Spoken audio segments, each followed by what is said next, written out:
Harper Audio presents How to Read Literature Like a Professor, a lively and entertaining guide to reading between the lines. By Thomas C. Foster. Read by David DeVries. Introduction. How'd he do that? Mr. Lindner? That milquetoast? Right, Mr. Lindner, the milquetoast. So, what did you think the devil would look like? If he were red with a tail, horns, and cloven hooves, any fool could say no. The class and I are discussing Lorraine Hansberry's A Raisin in the Sun, 1959, one of the great plays of the American theater. The incredulous questions have come, as they often do, in response to my innocent suggestion that Mr. Lindner is the devil. The Youngers, an African-American family in Chicago, have made a down payment on a house in an all-white neighborhood. Mr. Lindner, a meekly apologetic little man, has been dispatched from the neighborhood association, check in hand, to buy out the family's claim on the house. At first, Walter Lee Younger, the protagonist, confidently turns down the offer, believing that the family's money, in the form of a life insurance payment after his father's recent death, is secure. Shortly afterward, however, he discovers that 2/3 of that money has been stolen. All of a sudden, the previously insulting offer comes to look like his financial salvation. Bargains with the devil go back a long way in Western culture. In all the versions of the Faust legend, which is the dominant form of this type of story, the hero is offered something he desperately wants, power or knowledge, or a fastball that will beat the Yankees, and all he has to give up is his soul. This pattern holds from the Elizabethan Christopher Marlowe's Dr. Faustus through the 19th century Johann Wolfgang von Goethe's Faust to the 20th century's Stephen Vincent Benet's The Devil and Daniel Webster and Damn Yankees. In Hansberry's version, when Mr. Lindner makes his offer, he doesn't demand Walter Lee's soul. In fact, he doesn't even know that he's demanding it. He is, though. Walter Lee can be rescued from the monetary crisis he has brought upon the family. All he has to do is admit that he's not the equal of the white residents who don't want him moving in, that his pride and self-respect, his identity, can be bought. If that's not selling your soul, then what is it? The chief difference between Hansberry's version of the Faustian bargain and others is that Walter Lee ultimately resists the satanic temptation. Previous versions have been either tragic or comic, depending on whether the devil successfully collects the soul at the end of the work.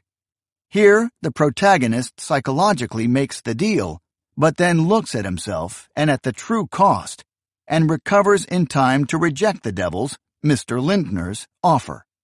The resulting play, for all its tears and anguish, is structurally comic.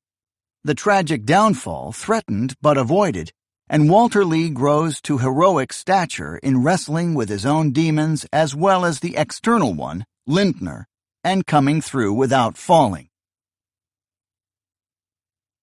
A moment occurs in this exchange between professor and student when each of us adopts a look. My look says, "What, you don't get it?" Theirs says, "We don't get it, and we think you're making it up. We're having a communication problem."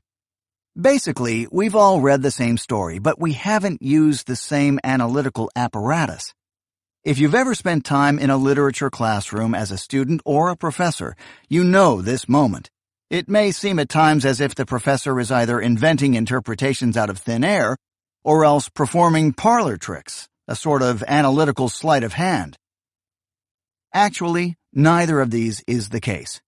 Rather, the professor, as the slightly more experienced reader, has acquired over the years the use of a certain language of reading, something to which the students are only beginning to be introduced. What I'm talking about is a grammar of literature, a set of conventions and patterns, codes and rules that we learn to employ in dealing with a piece of writing. Every language has a grammar, a set of rules that govern usage and meaning, and literary language is no different. It's all more or less arbitrary, of course, just like language itself. Take the word arbitrary as an example. It doesn't mean anything inherently, Rather, at some point in our past, we agreed that it would mean what it does, and it does so only in English. Those sounds would be so much gibberish in Japanese or Finnish. So too with art. We decided to agree that perspective, the set of tricks artists use to provide the illusion of depth, was a good thing and vital to painting. This occurred during the Renaissance in Europe, but when Western and Oriental art encountered each other in the 1700s, Japanese artists and their audiences were serenely untroubled by the lack of perspective in their painting. No one felt it particularly essential to the experience of pictorial art. Literature has its grammar too. You knew that, of course. Even if you didn't know that, you knew from the structure of the preceding paragraph that it was coming. How? The grammar of the essay. You can read, and part of reading is knowing the conventions, recognizing them, and anticipating the results. When someone introduces a topic, the grammar of literature, then digresses to show other topics, language, art, music, dog training, it doesn't matter what examples, as soon as you see a couple of them, you recognize the pattern. You know he's coming back with an application of those examples to the main topic. Voila! And he did. So, now we're all happy because the convention has been used, observed, noted, anticipated, and fulfilled. What more can you want from a paragraph? Well, as I was saying before I so rudely digressed, so too in literature. Stories and novels have a very large set of conventions, types of characters, plot rhythms, chapter structures, point of view limitations. Poems have a great many of their own, involving form, structure, rhythm, rhyme. Plays too. And then there are conventions that cross genre lines. Spring is largely universal. So is snow. So is darkness. And sleep. When spring is mentioned in a story, a poem, or a play, a veritable constellation of associations rises in our imaginative sky. Youth, promise, new life, young lambs, children skipping, on and on. And if we associate even further, that constellation may lead us to more abstract concepts such as rebirth, fertility, renewal. Okay. Let's say you're right, and there is a set of conventions, a key to reading literature. How do I get so I can recognize these? Same way you get to Carnegie Hall. Practice. When lay readers encounter a fictive text, they focus, as they should, on the story and the characters. Who are these people? What are they doing? And what wonderful or terrible things are happening to them? Such readers respond first of all, and sometimes only, to their reading on an emotional level. The work affects them, producing joy or revulsion, laughter or tears, anxiety or elation. In other words, they are emotionally and instinctively involved in the work. This is the response level that virtually every writer who has ever set pen to paper or fingertip to keyboard has hoped for when sending the novel, along with a prayer, to the publisher. When an English professor reads, on the other hand, he will accept the affective response level of the story. We don't mind a good cry when little Nell dies, but a lot of his attention will be engaged by other elements of the novel. Where did that effect come from? Whom does this character resemble? Where have I seen this situation before?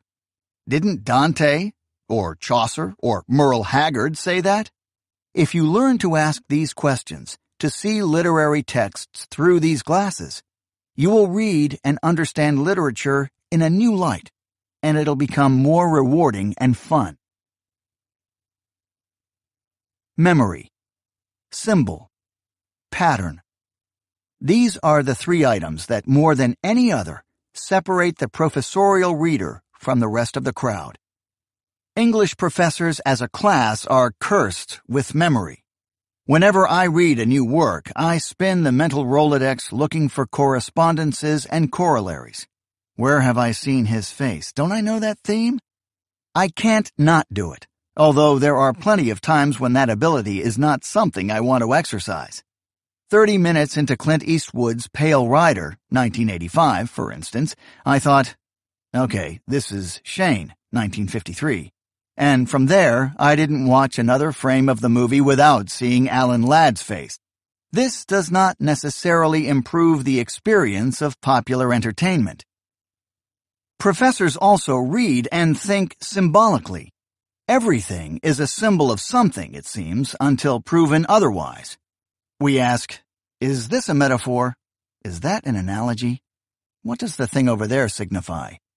The kind of mind that works its way through undergraduate and then graduate classes in literature and criticism has a predisposition to see things as existing in themselves while simultaneously also representing something else.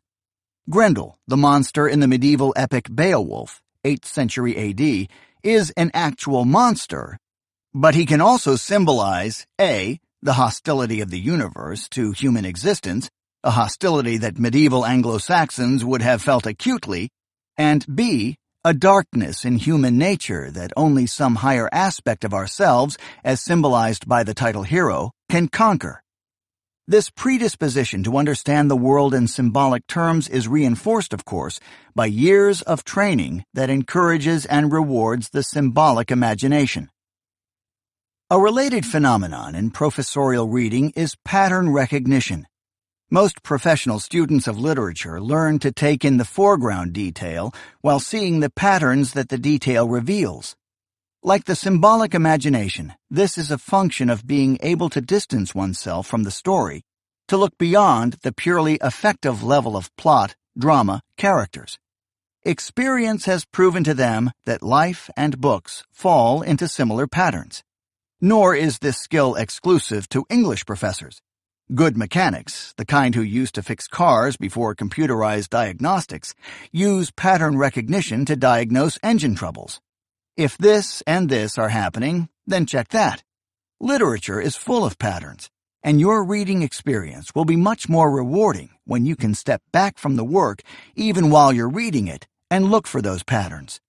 When small children, very small children, begin to tell you a story, they put in every detail and every word they recall with no sense that some features are more important than others. As they grow, they begin to display a greater sense of the plots of their stories, what elements actually add to the significance and which do not. So too with readers. Beginning students are often swamped with the mass of detail. The chief experience of reading Dr. Zhivago, 1957, may be that they can't keep all the names straight. Wily veterans, on the other hand, will absorb those details, or possibly overlook them, to find the patterns, the routines, the archetypes at work in the background. Let's look at an example of how the symbolic mind, the pattern observer, the powerful memory, combine to offer a reading of a non-literary situation. Let's say that a male subject you are studying exhibits behavior and makes statements that show him to be hostile toward his father, but much warmer and more loving toward, even dependent on, his mother. Okay, that's just one guy, so no big deal. But you see it again in another person. And again, and again. You might start to think this is a pattern of behavior, in which case you would say to yourself, now where have I seen this before? Your memory may dredge up something from experience, not your clinical work, but a play you read long ago in your youth about a man who murders his father and marries his mother. Even though the current examples have nothing to do with drama, your symbolic imagination will allow you to connect the earlier instance of this pattern with the real-life examples in front of you at the moment. And your talent for nifty naming will come up with something to call this pattern, the Oedipal complex. As I said, not only English professors use these abilities. Sigmund Freud reads his patients the way a literary scholar reads texts, bringing the same sort of imaginative interpretation to understanding his cases that we try to bring to interpreting novels and poems and plays. His identification of the Oedipal complex is one of the great moments in the history of human thought, with as much literary as psychoanalytical significance. What I hope to do in the coming pages is what I do in class. Give readers a view of what goes on when professional students of literature do their thing. A broad introduction to the codes and patterns that inform our readings. I want my students not only to agree with me that indeed Mr. Lindner is an instance of the demonic tempter offering Walter Lee Younger a Faustian bargain. I want them to be able to reach that conclusion without me. I know they can, with practice, patience, and a bit of instruction. And so can you. Chapter 1. Every trip is a quest, except when it's not. Okay, so here's the deal. Let's say, purely hypothetically, you're reading a book about an average 16-year-old kid in the summer of 1968. The kid, let's call him Kip, who hopes his acne clears up before he gets drafted, is on his way to the A&P. His bike is a 1-speed with a coaster brake, and therefore deeply humiliating, and riding it to run an errand for his mother makes it even worse. Along the way, he has a couple of disturbing experiences, including a minorly unpleasant encounter with a German Shepherd, topped off in the supermarket parking lot, where he sees the girl of his dreams, Karen, laughing and horsing around in Tony Vauxhall's brand-new Barracuda. Now, Kip hates Tony already because he has a name like Vauxhall and not like Smith, which Kip thinks is pretty lame as a name to follow Kip. And because the Cuda is bright green and goes approximately the speed of light, and also because Tony has never had to work a day in his life. So Karen, who is laughing and having a great time, turns and sees Kip, who has recently asked her out, and she keeps laughing. She could stop laughing, and it wouldn't matter to us, since we're considering this structurally. In the story we're inventing here, though, she keeps laughing.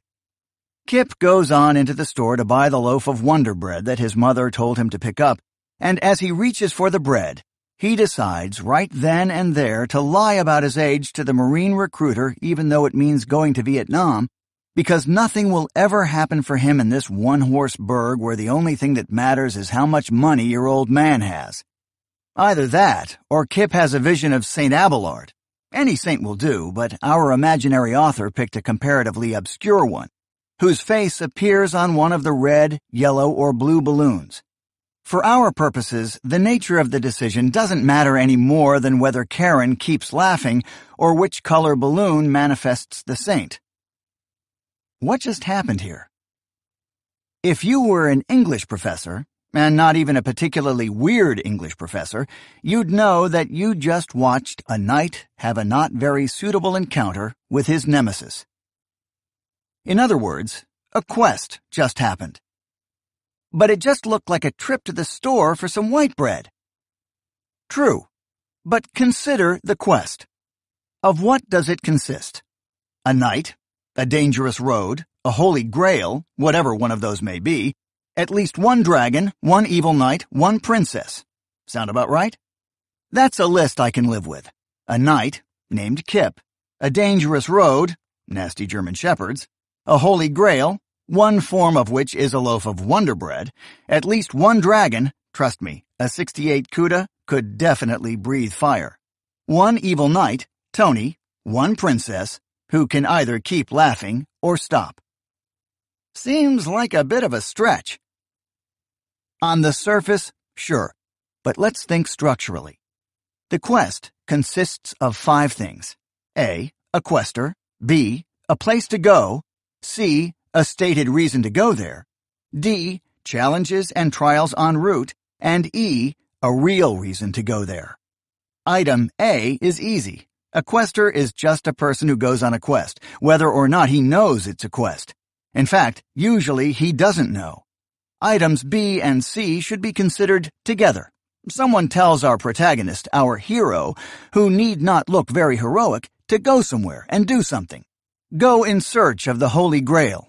Go to the store for bread. Go to Vegas and whack a guy. Tasks of varying nobility, to be sure, but structurally all the same. Go there, do that. Note that I said the stated reason for the quest. That's because of item E. The real reason for a quest never involves the stated reason. In fact, more often than not, the quester fails at the stated task. So why do they go, and why do we care? They go because of the stated task, mistakenly believing that it is their real mission. We know, however, that their quest is educational. They don't know enough about the only subject that really matters, themselves. The real reason for a quest is always self-knowledge. That's why questers are so often young, inexperienced, immature, sheltered. 45-year-old men either have self-knowledge or they're never going to get it, while your average 16 to 17-year-old kid is likely to have a long way to go in the self-knowledge department. Let's look at a real example.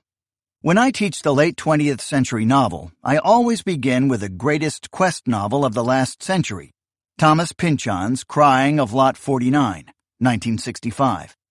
Beginning readers can find the novel mystifying, irritating, and highly peculiar. True enough, there is a good bit of cartoonish strangeness in the novel, which can mask the basic quest structure.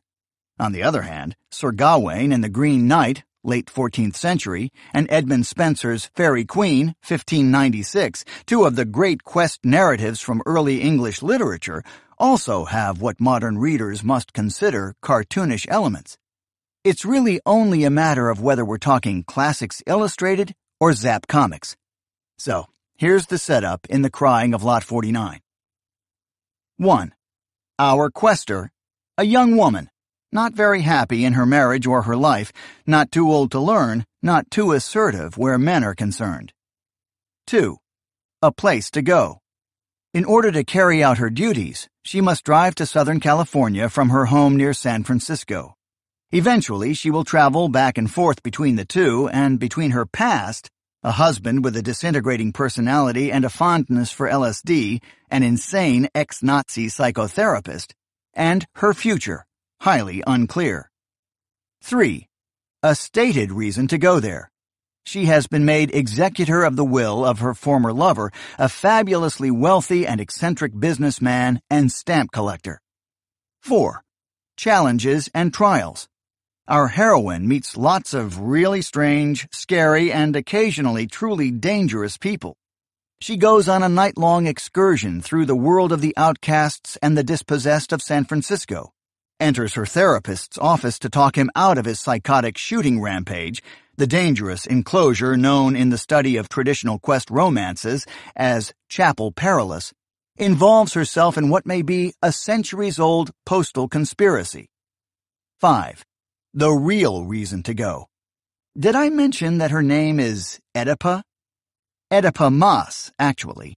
She's named for the great tragic character from Sophocles' drama Oedipus the King, circa 425 BC, whose real calamity is that he doesn't know himself. In Pynchon's novel, the heroine's resources, really her crutches, and they all happen to be male, are stripped away one by one, shown to be false or unreliable until she reaches the point where she either must break down, reduced to a little fetal ball, or stand straight and rely on herself. And to do that, she first must find the self on whom she can rely, which she does after considerable struggle. Gives up on men, Tupperware parties, easy answers, plunges ahead into the great mystery of the ending, acquires, dare we say, self-knowledge? Of course we dare. Still, you don't believe me. Then why does the stated goal fade away? We hear less and less about the will and the estate as the story goes on, and even the surrogate goal, the mystery of the postal conspiracy, remains unresolved. At the end of the novel, she's about to witness an auction of some rare forged stamps, and the answer to the mystery may appear during the auction. We doubt it, though, given what's gone before. Mostly, we don't even care. Now we know, as she does, that she can carry on, that discovering that men can't be counted on doesn't mean the world ends, that she's a whole person. So, there in 50 words or more is why professors of literature typically think The Crying of Lot 49 is a terrific little book. It does look a bit weird at first glance, experimental and super hip, but once you get the hang of it, you see that it follows the conventions of a quest tale. So does Huck Finn, The Lord of the Rings, North by Northwest, Star Wars, and most other stories of someone going somewhere and doing something, especially if the going and the doing wasn't his idea in the first place. A word of warning. If I sometimes speak here and in the chapters to come as if a certain statement is always true, a certain condition always obtains, I apologize. Always and never are not words that have much meaning in literary study. For one thing, as soon as something seems to always be true, some wise guy will come along and write something to prove that it's not. If literature seems to be too comfortably patriarchal, a novelist like the late Angela Carter or a poet like the contemporary Evan Boland will come along and upend things just to remind readers and writers of the falseness of our established assumptions. If readers start to pigeonhole African American writing, as was beginning to happen in the 1960s and 1970s, a trickster like Ishmael Reed will come along who refuses to fit in any pigeonhole we could create. Let's consider journeys.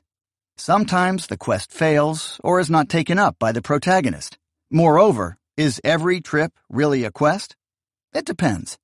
Some days I just drive to work. No adventures, no growth. I'm sure that the same is true in writing. Sometimes plot requires that a writer get a character from home to work and back again.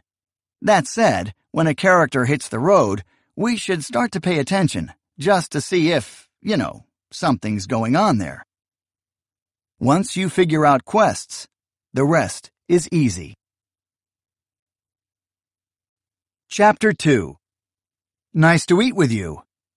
Acts of Communion. Perhaps you've heard the anecdote about Sigmund Freud. One day one of his students or assistants or some such hanger-on was teasing him about his fondness for cigars, referring to their obvious phallic nature. The great man responded simply that sometimes a cigar is just a cigar. I don't really care if the story is true or not. Actually, I think I prefer that it be apocryphal, since made-up anecdotes have their own kind of truth. Still, it is equally true that just as cigars may be just cigars, so sometimes they are not. Same with meals in life and, of course, in literature. Sometimes a meal is just a meal, and eating with others is simply eating with others. More often than not, though, it's not.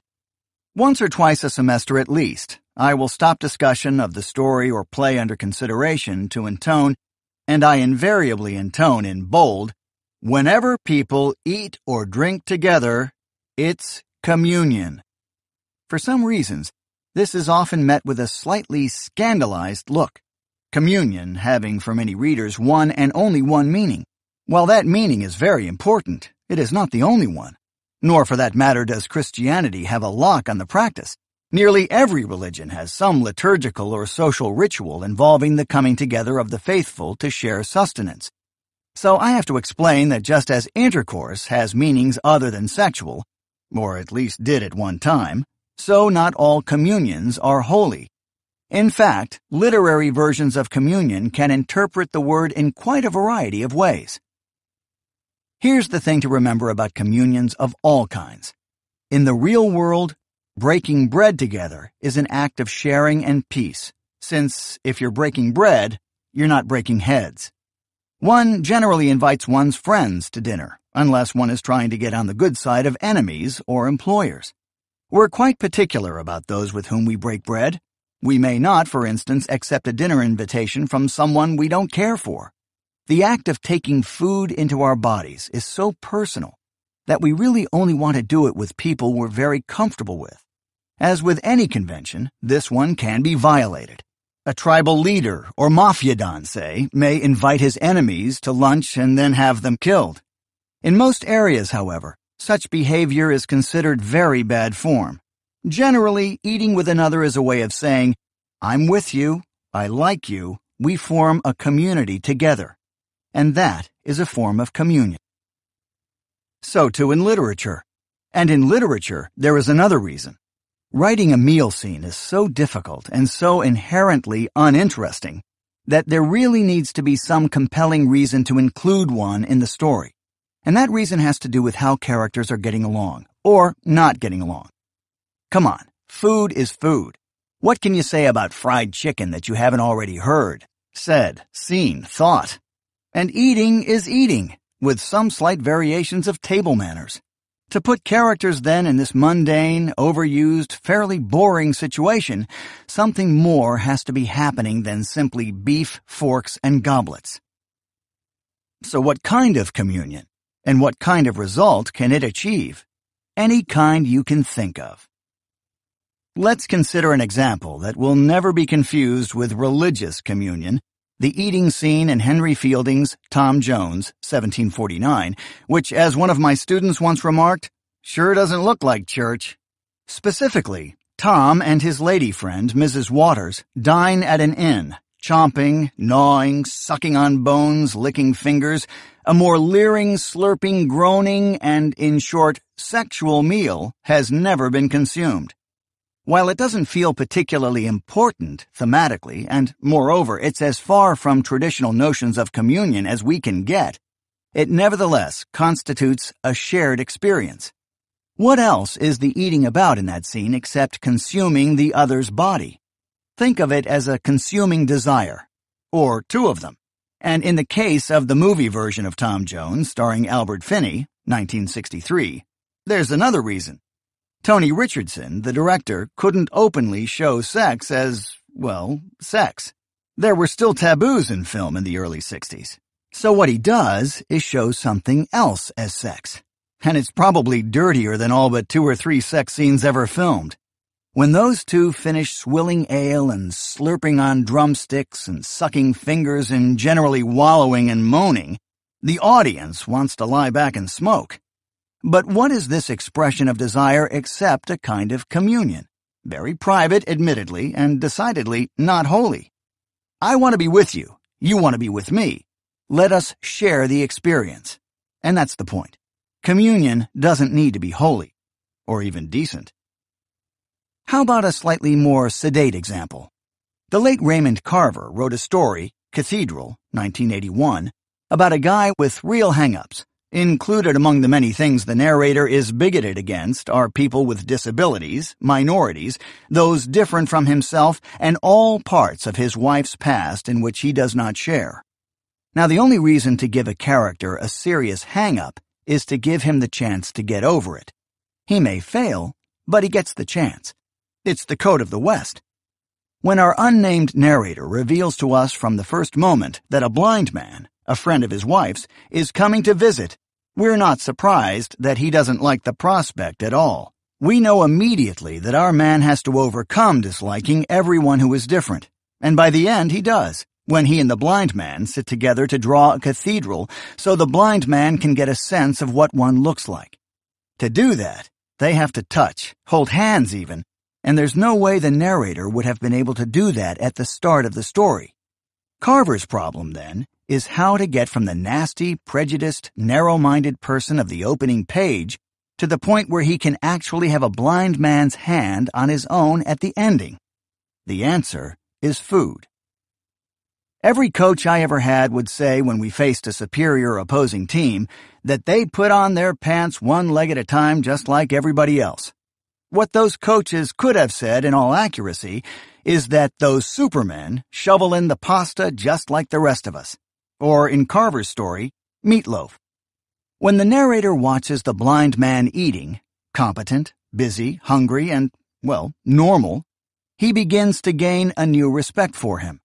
The three of them, husband, wife, and visitor, ravenously consume the meatloaf, potatoes, and vegetables, and in the course of that experience, our narrator finds his antipathy toward the blind man beginning to break down.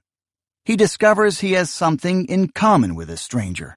Eating as a fundamental element of life, that there is a bond between them. What about the dope they smoke afterward? Passing a joint doesn't quite resemble the wafer in the chalice, does it? But thinking symbolically, where's the difference, really? Please note, I am not suggesting that illicit drugs are required to break down social barriers. On the other hand, here is a substance they take into their bodies in a shared, almost ritualistic experience. Once again, the act says, I'm with you. I share this moment with you. I feel a bond of community with you. It may be a moment of even greater trust. In any case, the alcohol at supper and the marijuana after combine to relax the narrator so he can receive the full force of his insight, so he can share in the drawing of a cathedral, which, incidentally, is a place of communion. What about when they don't? What if dinner turns ugly or doesn't happen at all? A different outcome, but the same logic, I think. If a well-run meal or snack portends good things for community and understanding, then the failed meal stands as a bad sign. It happens all the time on television shows. Two people are at dinner and a third comes up, quite unwished for, and one or more of the first two refuse to eat. They place their napkins on their plates or say something about losing their appetite or simply get up and walk away. Immediately we know what they think about the interloper. Think of all those movies where a soldier shares his sea rations with a comrade, or a boy his sandwich with a stray dog. From the overwhelming message of loyalty, kinship, and generosity, you get a sense of how strong a value we place on the comradeship of the table. What if we see two people having dinner then, but one of them is plotting or bringing about the demise of the other? In that case, our revulsion at the act of murder is reinforced by our sense that a very important propriety, namely that one should not do evil to one's dinner companions, is being violated. Or consider Ann Tyler's Dinner at the Homesick Restaurant, 1982. The mother tries and tries to have a family dinner, and every time she fails. Someone can't make it, someone gets called away, some minor disaster befalls the table. Not until her death can her children assemble around a table at the restaurant and achieve dinner. At that point, of course, the body and blood they symbolically share are hers. Her life and her death become part of their common experience. For the full effect of dining together, consider James Joyce's story, The Dead, 1914. This wonderful story is centered around a dinner party on the Feast of the Epiphany, the 12th day of Christmas. All kinds of disparate drives and desires enact themselves during the dancing and dinner, and hostilities and alliances are revealed. The main character, Gabriel Conroy, must learn that he is not superior to everyone else. During the course of the evening, he receives a series of small shocks to his ego that collectively demonstrate that he is very much part of the more general social fabric. The table and dishes of food themselves are lavishly described as Joyce lures us into the atmosphere. A fat brown goose lay at one end of the table, and at the other end, on a bed of creased paper strewn with sprigs of parsley, lay a great ham, stripped of its outer skin and peppered over with crust crumbs, a neat paper frill round its shin, and beside this was a round of spiced beef. Between these rival ends ran parallel lines of side dishes, 2 little minsters of jelly, red and yellow, a shallow dish full of blocks of blancmange and red jam, a large green leaf-shaped dish with a stalk-shaped handle on which lay bunches of purple raisins and peeled almonds, a companion dish on which lay a solid rectangle of Smyrna figs, a dish of custard topped with grated nutmeg, a small bowl full of chocolates and sweets wrapped in gold and silver papers, and a glass vase in which stood some tall celery stalks. In the center of the table there stood, as sentries to a fruit stand which upheld a pyramid of oranges and American apples, 2 squat, old-fashioned decanters of cut glass, one containing port and the other dark sherry. On the closed square piano, a pudding in a huge yellow dish lay in waiting, and behind it were 3 squads of bottles of stout and ale and minerals, drawn up according to the colors of their uniforms. The first 2, black, with brown and red labels. The third and smallest squad, white, with transverse green sashes. No writer ever took such care about food and drink, so marshaled his forces to create a military effect of armies drawn up as if for battle.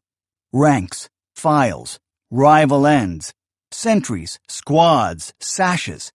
Such a paragraph would not be created without having some purpose, some ulterior motive. Now, Joyce being Joyce, he has about 5 different purposes, one not being enough for genius. His main goal, though, is to draw us into that moment, to pull our chairs up to that table so that we are utterly convinced of the reality of the meal. At the same time, he wants to convey the sense of tension and conflict that has been running through the evening. There are a host of us against them and you against me moments earlier and even during the meal. And this tension will stand at odds with the sharing of this sumptuous and, given the holiday, unifying meal. He does this for a very simple, very profound reason. We need to be part of that communion. It would be easy for us simply to laugh at Freddie Malins, the resident drunkard, and his dotty mother, to shrug off the table talk about operas and singers we've never heard of, merely to snicker at the flirtations among the younger people, to discount the tension Gabriel feels over the speech of gratitude he's obliged to make at meal's end.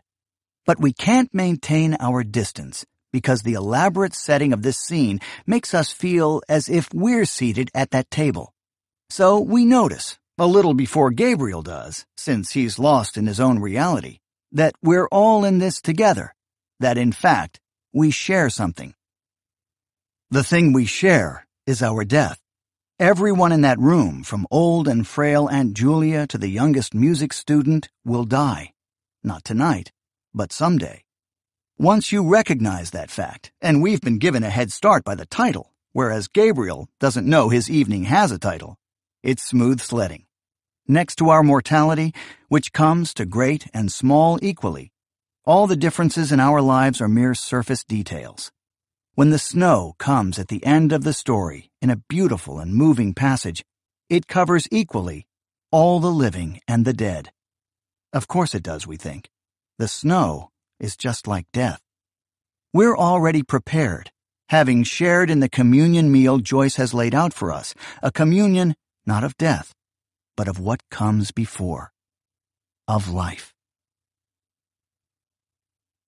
Chapter 3. Nice to eat you. Acts of Vampires. What a difference a preposition makes. If you take the with out of nice to eat with you, it begins to mean something quite different. Less wholesome, more creepy. It just goes to show that not all eating that happens in literature is friendly. Not only that, it doesn't even always look like eating. Beyond here, there be monsters. Vampires in literature, you say. Big deal. I've read Dracula and Anne Rice. Good for you. Everyone deserves a good scare. But actual vampires are only the beginning. Not only that, they're not even necessarily the most alarming type. After all, you can at least recognize them. Let's start with Dracula himself, and we'll eventually see why this is true. You know how in all those Dracula movies, or almost all, the Count always has this weird attractiveness to him? Sometimes he's downright sexy. Always, he's alluring, dangerous, mysterious, and he tends to focus on beautiful, unmarried, which in the social vision of 19th century England means virginal women. And when he gets them, he grows younger, more alive, if we can say this of the undead, more virile even. Meanwhile, his victims become like him and begin to seek out their own victims. Van Helsing, the Count's ultimate nemesis, and his lot then are really protecting young people, and especially young women, from this menace when they hunt him down. Most of this in one form or another can be found in Bram Stoker's novel, 1897, although it gets more hysterical in the movie versions. Now let's think about this for a moment. A nasty old man, attractive but evil, violates young women, leaves his mark on them, steals their innocence, and coincidentally their usefulness, if you think marriageability, you'll be about right, to young men, and leaves them helpless followers in his sin. I think we'd be reasonable to conclude that the whole Count Dracula saga has an agenda to it beyond merely scaring us out of our wits, although scaring readers out of their wits is a noble enterprise and one that Stoker's novel accomplishes very nicely. In fact, we might conclude it has something to do with sex. Well, of course it has to do with sex. Evil has had to do with sex since the serpent seduced Eve. What was the upshot there? Body shame and unwholesome lust, seduction, temptation, danger, among other ills. So vampirism isn't about vampires? Oh, it is. But it's also about things other than literal vampirism. Selfishness, exploitation, a refusal to respect the autonomy of other people just for starters. We'll return to this list a bit later on. This principle also applies to other scary favorites, such as ghosts and doppelgangers, ghost doubles or evil twins. We can take it almost as an act of faith that ghosts are about something besides themselves. That may not be true in naive ghost stories, but most literary ghosts, the kind that occur in stories of lasting interest, have to do with things beyond themselves. But think of the ghost of Hamlet's father when he takes to appearing on the castle ramparts at midnight. He's not there simply to haunt his son. He's there to point out something drastically wrong in Denmark's royal household. Or consider Marley's ghost in A Christmas Carol, 1843, who is really a walking, clanking, moaning lesson in ethics for Scrooge. In fact, Dickens' ghosts are always up to something besides scaring the audience. Or take Dr. Jekyll's other half. The hideous Edward Hyde exists to demonstrate to readers that even a respectable man has a dark side. Like many Victorians, Robert Louis Stevenson believed in the dual nature of humans, and in more than one work he finds ways of showing that duality quite literally. In The Strange Case of Dr. Jekyll and Mr. Hyde, 1886, he has Dr. J drink a potion and become his evil half, while in his now largely ignored short novel The Master of Ballantrae, 1889, he uses twins locked in fatal conflict to convey the same sense. You'll notice, by the way, that many of these examples come from Victorian writers: Stevenson, Dickens, Stoker, J.S. Le Fanu, Henry James. Why?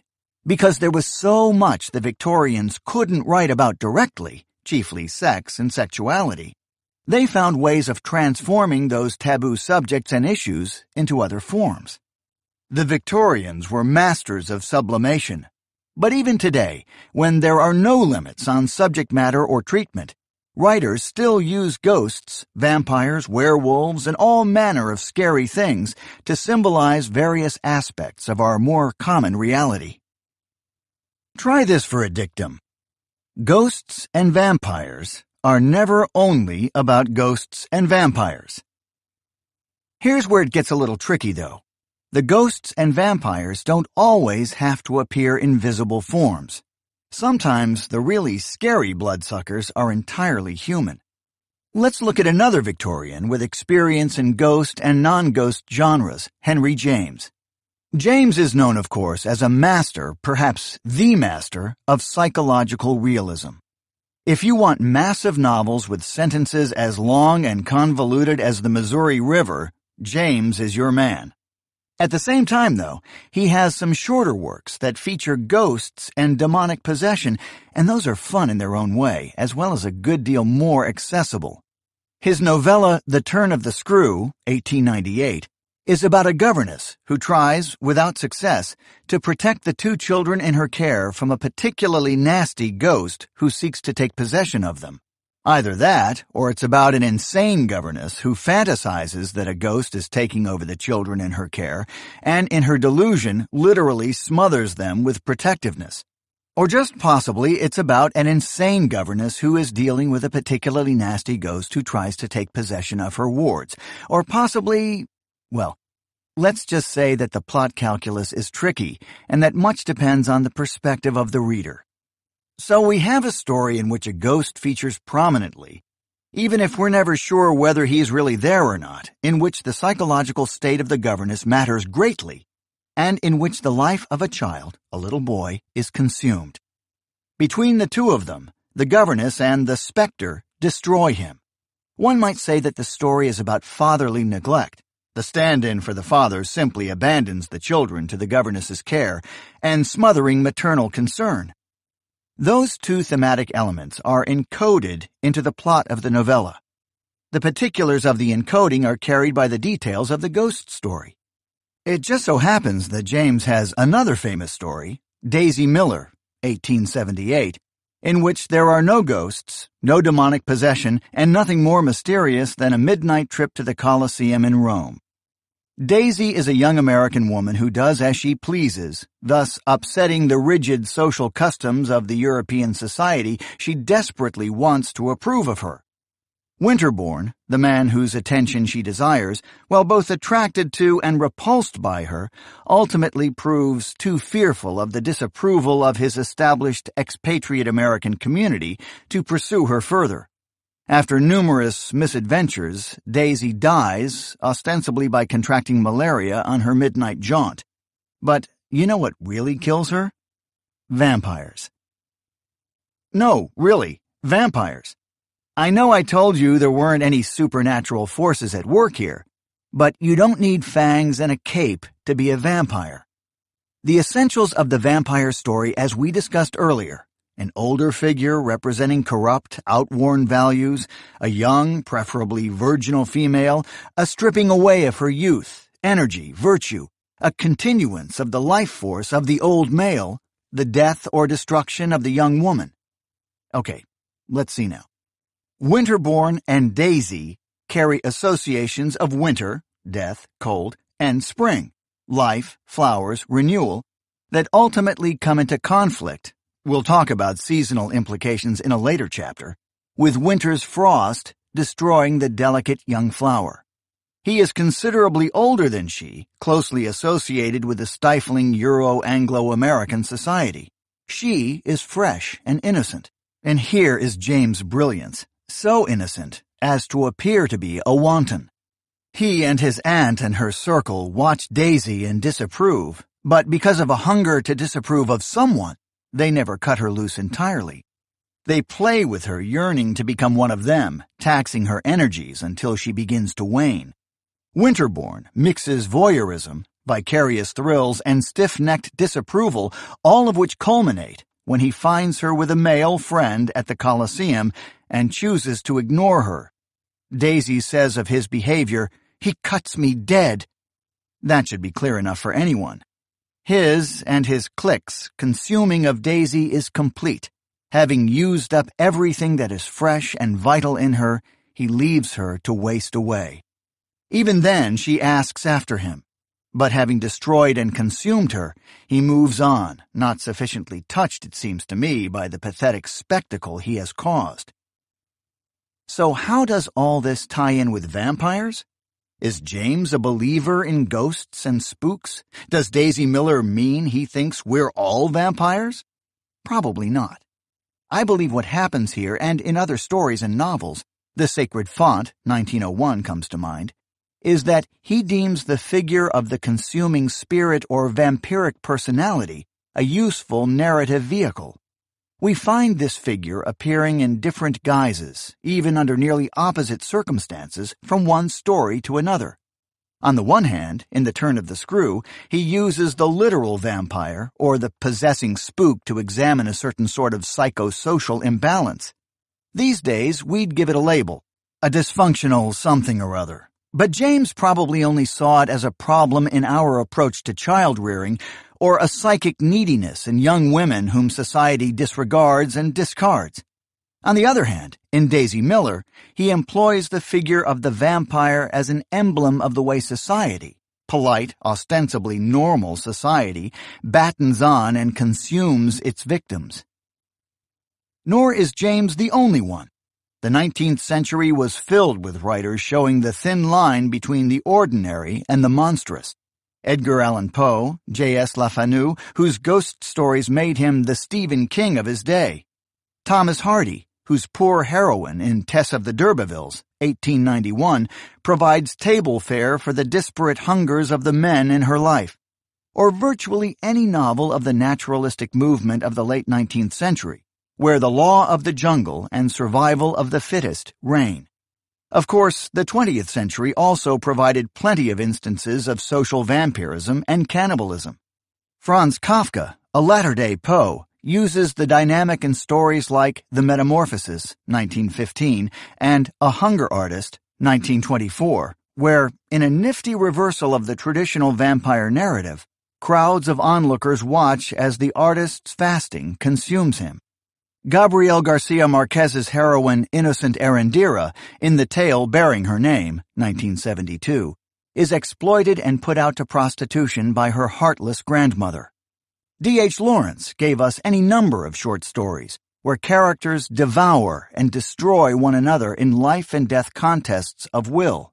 Novellas like The Fox, 1923, and even novels like Women in Love, 1920, in which Gudrun Brangwyn and Gerald Critch, Although ostensibly in love with one another, each realize that only one of them can survive, and so engage in mutually destructive behavior. Iris Murdoch. Pick a novel, any novel. Not for nothing did she call one of her books A Severed Head, 1961, although The Unicorn, 1963, would work splendidly here with its wealth of phony gothic creepiness. There are works, of course, where the ghost or vampire is merely a gothic cheap thrill, without any particular thematic or symbolic significance. But such works tend to be short-term commodities, without much staying power in readers' minds or the public arena. We're haunted only while we're reading. In those works that continue to haunt us, however, the figure of the cannibal, the vampire, the succubus, the spook, announces itself again and again where someone grows in strength by weakening someone else. That's what this figure really comes down to, whether in Elizabethan, Victorian, or more modern incarnations. Exploitation in its many forms.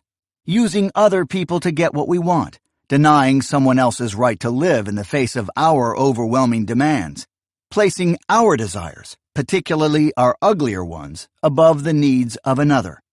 That's pretty much what the vampire does, after all. He wakes up in the morning, actually the evening, now that I think about it, and says something like, "In order to remain undead, I must steal the life force of someone whose fate matters less to me than my own."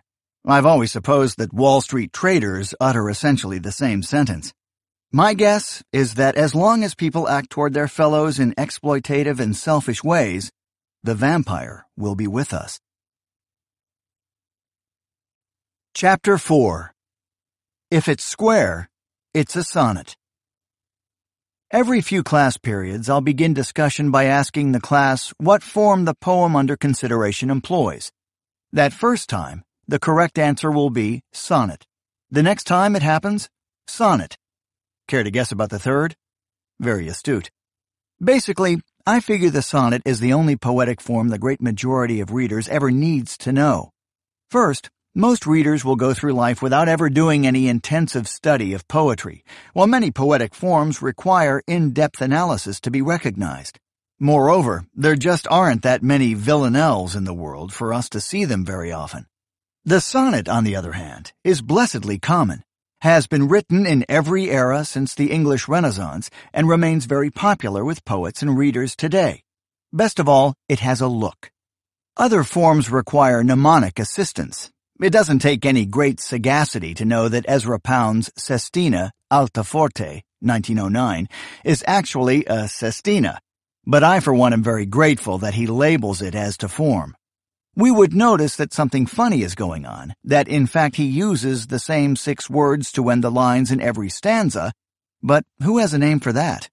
We can learn to put the name villanelle to Theodore Roethke's The Waking, 1953. But most readers don't carry that information around with them, or need to, really. Is the quality of your life harmed by not recognizing on sight something like the rondo? That's what I thought. And so, unless your ambitions have been spurred by this discussion, I'll stick to the sonnet, for one single reason. No other poem is so versatile, so ubiquitous, so various, so agreeably short as the sonnet. After I tell the students that first time that it's a sonnet, half of them groan in belated recognition. Often they know but think I have a hidden agenda or a trick up my sleeve. And the others ask me how I knew that so fast. I tell them 2 things. First, that I read the poem before class, useful for someone in my position, or theirs, come to think of it. And second, that I counted the lines when I noticed the geometry of the poem. Which is? They ask. Well, I respond, trying to milk the moment for all its suspense. It's square. The miracle of the sonnet, you see, is that it is 14 lines long and written almost always in iambic pentameter. I don't want to bog down in the whole matter of meter right now, but suffice it to say that most lines are going to have 10 syllables and the others will be very close to 10. And 10 syllables of English are about as long as 14 lines are high. Square. Okay, great. So I can identify one type of poem, you say. Who cares? I agree to a point. I think people who read poems for enjoyment should always read the poem first without a formal or stylistic care in the world. They should not begin by counting lines or looking at line endings to find the rhyme scheme, if any, just as I think people should read novels without peeking at the ending. Just enjoy the experience. After you've had your first pleasure, though, one of the additional pleasures is seeing how the poet worked that magic on you. There are many ways a poem can charm the reader. Choice of images, music of the language, idea content, cleverness of wordplay.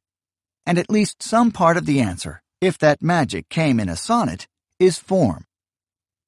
You might suppose that a poem of a mere 14 lines is only capable of achieving one effect, and you'd be right.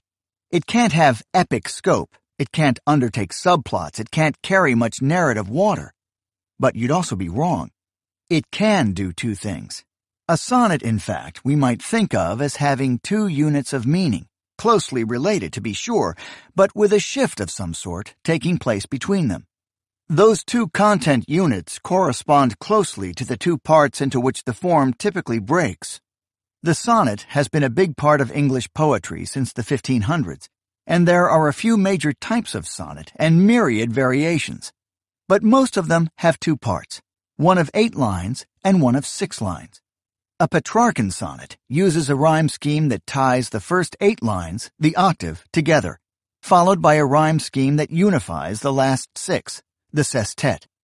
A Shakespearean sonnet, on the other hand, tends to divide up by 4, the first 4 lines, or quatrain, the next 4, the third 4, and the last 4, which turns out to be only 2, a couplet. But even here, the first 2 groups of 4 have some unity of meaning, as do the third 4 and the last 2. Shakespeare himself often works a statement of its own into that last couplet, but it also usually ties in pretty closely with the third quatrain. All these technical terms, and it's not even physics. Still, who can say that a poem isn't engineered?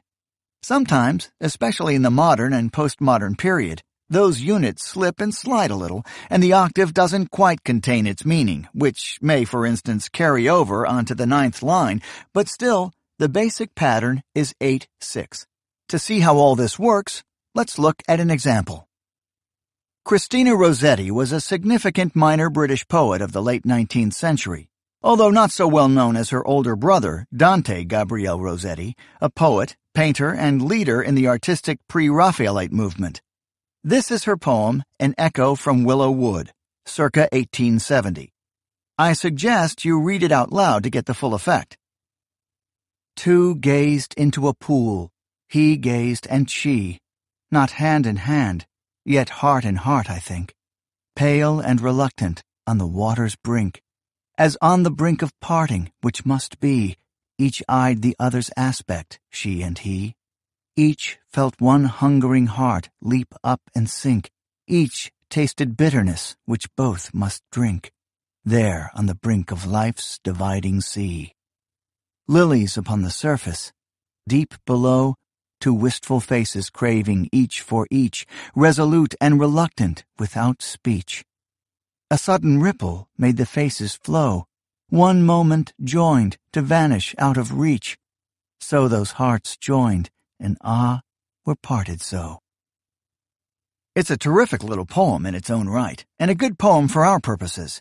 For one thing, it has neither a thee nor a thou in sight, not an er nor an or, so we eliminate some of that ball of confusion that older poetry slings at hapless modern readers.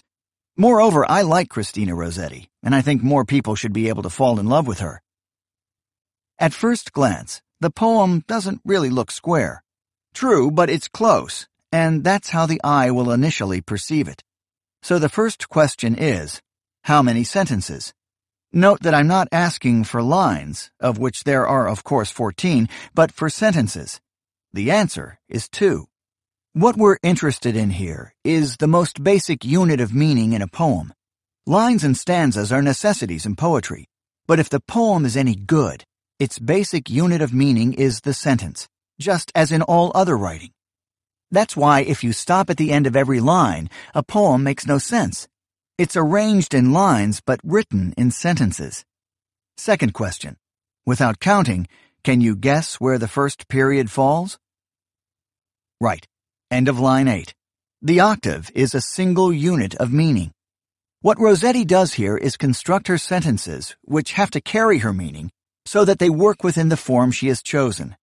Her rhyme scheme proves to be a little idiosyncratic, since she elects to repeat the same rhymes in both quatrains of the octave, A-B-B-A, A-B-B-A. Then she picks an equally uncommon rhyme scheme for the sestet, C-D-D-C-D-C. Still, in each case, the particular pattern reinforces the basic concept. These 8 lines carry one idea, those 6 another related idea. In the octave, she creates a static picture of 2 lovers on the verge of an event. Everything in it points to the imminence of their parting, 3 times using the word brink, which suggests how close to the edge of something these 2 lovers are. And yet, with all their trepidation, full of hungering and bitterness, their surface, like that of the water, is placid. Inside, their hearts may leap up and sink, yet they show nothing, since they look not at each other, but at each other's aspect, at the reflection of the beloved in the water rather than the beloved's person. This not being able to look directly at one's lover suggests the panic of their situation. The watery images may further portend disaster in recalling the myth of Narcissus, who, falling in love with his reflection in the water, attempted to join it, and so drowned. Still, no outward sign gives anything of their inner feeling away. In the sestet, though, a puff of breeze creates a ripple, and dissolves that carefully controlled image of the placid surface lilies, masking the emotional turbulence underneath. The water, the dividing sea, which had united them in image, now affects their separation. What is possible in the octave becomes actual in the sestet. Without making any extravagant claims, no, this is not the greatest sonnet ever written, nor the most important statement of anything, we can say that An Echo from Willow Wood is an excellent specimen of its chosen form. Rossetti manages her content so that it tells a story of complex human longing and regret within the confines of a very demanding form. The beauty of this poem lies in part in the tension between the small package and the large emotional and narrative scene it contains. We feel that the story is in danger of breaking out of the boundaries of its vessel, but of course it never does. The vessel, the sonnet form, actually becomes part of the meaning of the poem. And this is why form matters, and why professors pay attention to form. It just might mean something. Will every sonnet consist of only 2 sentences? No, that would be boring. Will they all employ this rhyme scheme? No. And they may not even have rhyme schemes. There is something called a blank sonnet, blank meaning it employs unrhymed lines. But when a poet chooses to write a sonnet, rather than, say, John Milton's epic Paradise Lost, it's not because he's lazy. One of the old French philosophers and wits, Blaise Pascal, apologized for writing a long letter saying, "I had not time to write a short one." Sonnets are like that. Short poems that take far more time, because everything has to be perfect, than long ones. We owe it to poets, I think, to notice that they've gone to this trouble, as well as to ourselves, to understand the nature of the thing we're reading. When you start to read a poem, then, look at the shape.